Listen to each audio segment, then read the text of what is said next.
Walaupun hujan terus tetap nimbang. Jangan kasih kendor bos.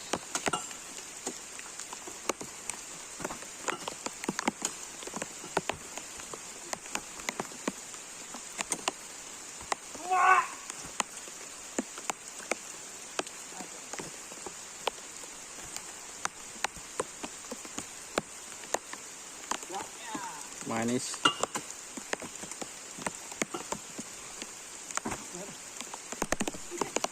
Buah babon.